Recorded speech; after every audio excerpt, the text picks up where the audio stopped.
ආයිබෝන් වාසනාවන්.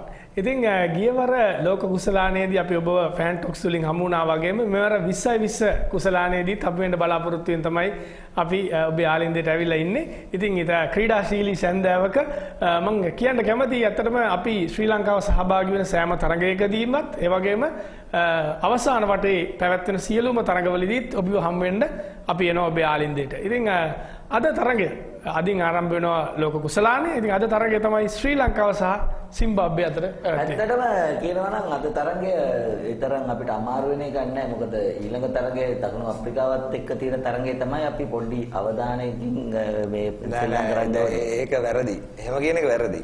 එහෙම කියන එක වැරදි කියන්නේ සිම්බාබ්වේ කණ්ඩායම කියලා එහෙම සුළු කොට එහෙම තකන එක වැරදි. කියන්නේ හැම තරගයක්ම වදගත් තරගයක් වටිනා තරගයක්. අනිත් එක තමයි දැන් සිම්බාබ්වේ කණ්ඩායමේ අලුත් ක්‍රීඩකයෝ ගොඩක් ඉන්නවා. අපි ඒගොල්ලන්ගේ දක්ෂතාවයන් අපි දන්නේ නැහැ. ඒගොල්ලෝ ඊටාම දක්ෂයි ඉන්න පුළුවන්. දැන් අපි දන්න අය ඉන්නවා බ්‍රෙන්ඩන් ටේලර්, එතකොට මටන් බුරා ඒගොල්ලෝ ඉන්නවා. කවුද? බ්‍රෙන්ඩන් ටේලර් මටන් බුරා කියලා ඉතියේ ඉස්සරින් මටන් බුරා? ඔයාද එල්ටන් මටන් බුරා. එල්ටන් චිකම්බුරා. චිකම්බුරා. චිකන් එකෙන් තමයි මම මතක තියාගන්නේ. ඒක චිකන් එකයි මටන් එකයි වැටලුණා මට. ඒක පොඩ්ඩක් ඒකයි උනේ. කියන්නේ දැන් ඒ වගේ අලුත් ක්‍රීඩකයෝ ඒගොල්ලන්ගේ දක්ෂතාවයන් තියෙනවා. පරණ විදියටම හිතන්න නරකයි. ඒකයි මම කියන්නේ. ඔව් ඉතින් කෙසේ වෙතත් අපි බලන්න ඕන දැන් මේ 20 කුසලානෙටත් අපි ගියවර ලෝක කුසලානේදී වගේම මේ 20 කුසලානෙටත් අපි හොඳට සූදානම් වෙන්න ඕන. ඔය ඇත්තටම සූදානම් වෙනවා කියනකොට මේ අපේ අයියා බඳපු අක්කයි දෙන්න හොඳටම සූදානම් වුණා. ටීවී එකක් ගෙනා ලොකු ස්ටෑන්ඩ් එකක් ගෙනාවා. එතකොට ඔය ටීවී එක තියන්න ස්ටෑන්ඩ් එකක් ගෙනාවා. හාන්සිපුඩු දෙකක් ගෙනාවා. හාන්සිපුඩු දෙක? ඒ කකුල් උඩ තියන්න මැච් එක බලන්න හාන්සිපුඩු දෙකක් ගෙනාවා. මං එතන බිම ඉඳගන්නේ බිම හොඳයි එතන මේ පොල් තෙල් ගෙනාවා කෑලි මිරිස් ගෙනාවා අල ගෙනාවා බීලුණු ගෙනාවා කෙහෙල් මොහයක් ගෙනාවා හොඳ පිහියක් ගෙනාවා කැපෙන හීනට මොකටද ඒව මොකටද ඒ කට්ලට් හදන්න ආයේ දානයක්ද නෑ මැච් එක බලනකොට ඉතින් කට්ලට් හදලා සෝස් වල දදා කන්න සෝස් බෝතලේ ලොකු කෑන්නක් ගෙනාවා එහෙම තමයි ලෑස්ති වුණා මැච් එකට හොඳට ඒ ඔක්කොම ගෙනාවත් ඔයගලන්ගේ අයියා එක දෙයක් ගෙනල්ලා නැහැ කියලා මට කියන්න පුළුවන් ඒකට දැන් අපි සිම්බාබ්වේ තරගෙ දින්නම් පත්තු කරන රතිඤ්ඤ පැකට් එකක් ඒක තමයි මම දැන් අයියගෙන් ඇහුවා ඇත්තටම අයියා රතිඤ්ඤ ටිකක්වත් ගෙනාව නම් හොඳයි නේද කියලා අයියා ඒත් කිව්වා ඕනේ නෑ මල්ලි අක්කගේ අම්මා එනවනේ අද හවසට අපේ ගෙදරට එයා ඉන්නකොට රතිඤ්ඤ ඕන වෙන්නේ නෑනේ කියලා කිව්වා ඉතින් දැන් ඔය කියනකොට අපේ ගෙදරත් එහෙමයි අපේ අයියා ක්‍රිකට් කියන්නේ අයියාට ක්‍රිකට් තියනවා කණ්ඩ ඕනෙත් නෑ අක්කා ටිකක් මෙහෙ අක්කා වගේ වෙනස් අපේ අයියා බදලා ඉන්න අක්කා. එයා ඇත්තට ක්‍රිකට් වලට කැමති නැද මේ ඔය ක්‍රිකට් ගැන කතා කරන අද උදේ මම අහගෙන කියනවා මේ අයියා කියන මේ මැච් එක දැන් හවස වොම ගාලා දැන් කී ඉන්නවා. ඉන්නකොට අක්කා බයිනවාට කිසි දෙයක් මතක නැහැ. ළමයාගේ වැඩක් වුණා. ඒක මොකක්වත් මතක නැහැ. මේ මැච් නම් මතකයි ක්‍රිකට් නම් මතකයි කියලා. ඒක මොකද මට මතක නැත්තේ කියලා දැන් අයියා කියනවා. මතක නම් කියන්න බෑ අපි දෙන්න බෑ. අපි බැඳපු දවසවත් ඔයාලට මතකද? කියලා කෑවුවා. මම ආගෙන අයියා කියනවා ඔව් මොකද මතක නැද්ද නුවන්සොයිසා මේ හැට්‍රික් එකක් ගත්ත දවසේනේ අපි බැන්දේ. කියලා කිව්වා. ඇත්තට ඔයගොල්ලෝ මේ කතා කරන්නේ ගෙදර පවුල් වල ප්‍රශ්න ඒව නෙමෙයි මම කියන්නේ දැන් ඇත්තට අපි ක්‍රිකට් ගැන කතා කරමු නැවතත් මම මේ අවස්ථාවේදී විශේෂයෙන් යමක් කියන්න ඕනේ මම හිතන එක කියන එක මගේ යුතුයකම කියලා. අපි පුළුවන් තරම් අපි බලන්න ඕන පන්දු යැවීමේදී පවර් කට් එක වෙලාවට ලසිත් මාලිංගෝ යොදා ගන්න. පවර් කට් එකක් කියනවද? නෑ පවර් ප්ලේ එක වෙලාවට පවර් කට් එක පවුගිටිගේ පවර් කට් එක කිව්වින්ද මම නිතරම කියුනේ මේ පවර් ප්ලේ එකට පුළුවන් තරම් අපි බලන්න ඕනේ ලසිත් මාලිංගෝ යොදව ගන්න මොකද ඒකෙන් අපිට පුළුවන් ලකුණු ටිකක් අඩු කරගන්න. ඔය කියන්නේ ස්ට්‍රැටජි එකක් කියන්නේ. ඔව් අන්න ඒක හරි. දැන් අපි ඒ ගැන කතා කරන්න ඕනේ විශේෂයෙන් දැන් 20 ක්‍රිකට් වලට අලුතෙන් ආපු ගාන ස්ට්‍රැටජික් ටයිම් අවුට් කියන එක. ඒ දැන් මේක කොහොමද ස්ට්‍රැටජික් ටයිම් අවුට් කියන එක? ඔය ක්‍රමයක් අපේ තමයි ගෙනාවේ අපේ කණ්ඩායම. ඒ කියන්නේ ස්ට්‍රැටජි ටයිම් අවුට් එක පාවිච්චි කරේ ඔයගොල්ලෝ ඉස්සෙල්ලා. ඔව් අපේ කණ්ඩායම. අපේ 15 වෙනි බෆලෝස්ලා අපේ ටීම් එක.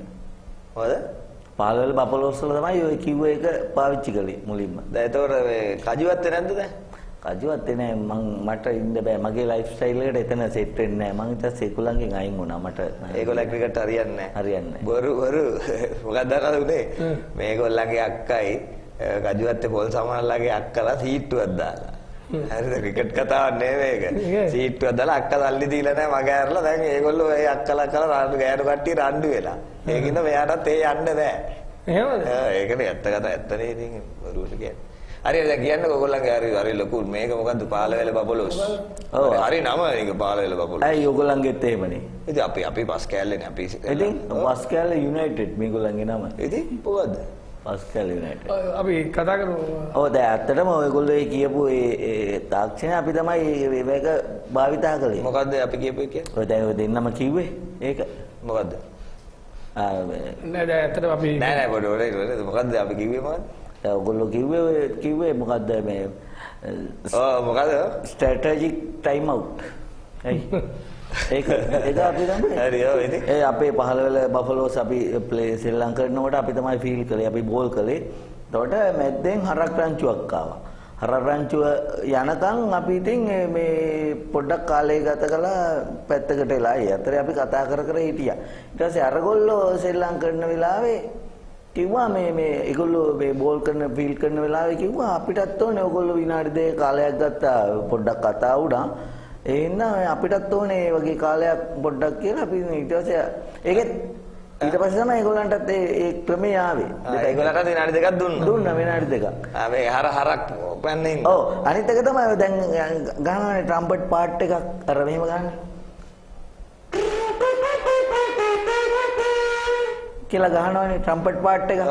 ඒ ට්‍රම්පට් පාර්ට් එක පවා අපේ හරක් එලවන්න පාවිච්චි කළේ. ඒ මුලින්ම.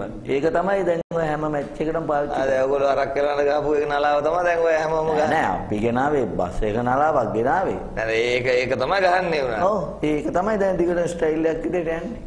ඔය හරක් කෙලවන ඒවා නෙවෙයි දැන් අපි කතා කරන්න ඕනේ. ඇත්තටම මේ ස්ට්‍රැටජි ගැන අපි කතා කරනවා ක්‍රිකට් ක්‍රීඩාවේදී. දැන් මේ වෙලාවේදී මට කියන්න ඕනේ මම කියාගෙන හිතාගෙන ආපු එකක්. ඇත්තටම මේ 20 ක්‍රිකට් කියලා කියන්නේ හරි වේගවත්. ඒ කියන්නේ පිටිකරුවෝ විශේෂයෙන් වේගයෙන් පන්දුවට පහර දෙනවා. අපි දැකලා තියෙනවා ප්‍රේක්ෂකයෝ. එතකොට මේ ප්‍රේක්ෂකා ගාර වලින් එන්නේ නිකන් පපරේ සද්ද. ඒ වගේම ලොකු හරි සද්ද. ඒ කියන්නේ මේ සංගීතය. එතකොට අර ගෑනු ළමයි ටික නටනවා. මේක හරි පිටිකරුවට ටිකක් අර එතකොට උත්තේජනයක් එනවා හයියෙන් ගහන්න. මේක අපි නතර කරන්න ඕනේ. දැන් අපේ කණ්ඩායම ගහන්න නැති වෙලාවට, ඒ කියන්නේ අනිත් කණ්ඩායම ගහන වෙලාවට අපිට පුළුවන් වර තියෙන දැන් ඔය ශෝක දිනවලදී වගේ වාදනය කරන සංගීත ඛණ්ඩ. අර තියෙන්නේ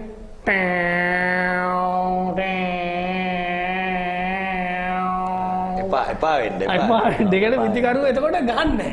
තේරෙනවද? ඒ වගේ අපිට පුළුවන් අන්න ඒ වගේ දෙයක් අපිට පාවිච්චි කරන්න මේ අපිට තවද පුළුවන් අපේ අඩු ලකුණු ගන්නට උද්‍යෝගය අඩු වෙනවා. අඩු ලකුණු ගන්නට අනිත් කණ්ඩායම අඩු කරගන්න. DJ එහෙම කරන කට්ටියට කියන්න ඕනේ. ඔව් DJ කරන කට්ටිය විශේෂයෙන් ඒක ගැන සැලකිලිමත් වෙන්න ඕනේ. එහෙමනම් අපිට ලැබිලා තියෙන කාලයෙන් මෙවොනයි අපි අපේ ශ්‍රී ලංකා කණ්ඩායමට සුබ ප්‍රාර්ථනා කරනවා. ජය ලැබෙන්න කියලා මේ තරඟෙදිත් අවසාන තරඟෙදිත් අපිට ජය ලැබෙන්න කියලා ප්‍රාර්ථනා කරනවා. ජය වේවා.